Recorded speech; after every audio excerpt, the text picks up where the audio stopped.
Hello everyone, welcome to Sanmarga classes. ದಹನ ಮತ್ತು ಜ್ವಾಲೆ ಪಾಠದ 38ನೇ ಪ್ರಶ್ನೆ.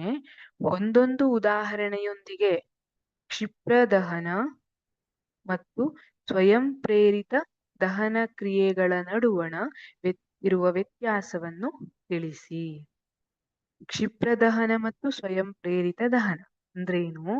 ಈಗ ಇಲ್ಲಿ ಒಂದು ಉದಾಹರಣೆಯನ್ನ ಅನಾಲಜಿಯನ್ನ ನೆನಪಿಟ್ಕೋಬೇಕು. ಕ್ಷಿಪ್ರ ದಹನ ಅಂದ್ರೆ ಏನಾಗುತ್ತೆ?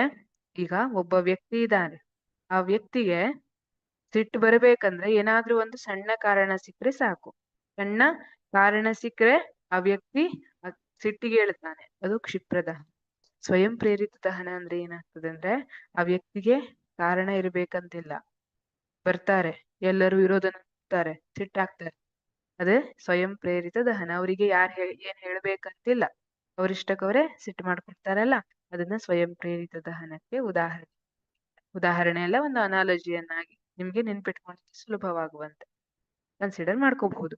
ಕ್ಷಿಪ್ರ ದಹನ ನೋಡಿ, ಇಲ್ಲಿ ಏನಾಗ್ತದೆ ಅಂದ್ರೆ, ಇಂಧನ ಶೀಘ್ರವಾಗಿ ಉರಿದು ಉಷ್ಣ ಮತ್ತು ಬೆಳಕನ್ನ ಉತ್ಪತ್ತಿ ಮಾಡುತ್ತದೆ. ಇದು ಕ್ಷಿಪ್ರ ದಹನ. ಈಗ LPG ಸಿಲಿಂಡರ್ ನಲ್ಲೆಲ್ಲ ಏನಾಗ್ತದೆ, ನಾವು LPG ಒಲೆಯನ್ನ ಉರಿಸುವಾಗ ಒಂದು ಸ್ಪಾರ್ಕ್ ಅನ್ನ ಕೊಟ್ರೆ ಸಾಕಾಗಿರ್ತದೆ ಅಲ್ವಾ? ಲೈಟರ್ ನಿಂದ ಒಂದು ಸ್ಪಾರ್ಕ್ ಅನ್ನ ಕೊಟ್ಟರು ಅಲ್ಲಿ ಉರಿಲಿಕ್ಕೆ ಸ್ಟಾರ್ಟ್ ಆಗ್ತದೆ. ಆದ್ರೆ ಸ್ವಯಂ ಪ್ರೇರಿತ ದಹನದಲ್ಲಿ ಆ ಸ್ಪಾರ್ಕ್ ನ ಅವಶ್ಯಕತೆಯೂ ಬೀಳುವುದಿಲ್ಲ. ಯಾವುದೇ ಸ್ಪಷ್ಟ ಕಾರಣವಿಲ್ಲದೆ ಯಾವುದೇ ಸ್ಪಷ್ಟ ಕಾರಣವಿಲ್ಲದೆ ಅಂದ್ರೇನು, ಬೆಂಕಿ ಅಥವಾ ಯಾವುದೇ ನಾವು ಬೆಂಕಿ ಕಿಡಿಯನ್ನ ತಾಗಿಸ್ಬೇಕು ಅಂತಿಲ್ಲ, ಆ ರೀತಿಯಾದಂತಹ ಸ್ಪಷ್ಟವಾದ ಒಂದು ಕಾರಣ ಇರಬೇಕು ಅಂತಿಲ್ಲ. ಆದರೂ ವಸ್ತು ತಕ್ಷಣ ಸ್ಫೋಟಿಸಿ ಜ್ವಾಲೆಯಾಗಿ ಉರಿಯುತ್ತದೆ. ಅದನ್ನ ಸ್ವಯಂ ಪ್ರೇರಿತ ದಹನ ಅಂತ ಕರೀತಾರೆ. ಹೊರಗಿನ ಜ್ವಾಲೆ ಅಥವಾ ಕಿಡಿಯ ಅವಶ್ಯಕತೆ ಇದೆ ಯಾವುದಕ್ಕೆ? ಇಲ್ಲಿ ಕ್ಷಿಪ್ರ ದಹನಕ್ಕೆ ಹೊರಗಿನ ಜ್ವಾಲೆ ಅಥವಾ ಕಿಡಿಯ ಅವಶ್ಯಕತೆ ಇರ್ತದೆ.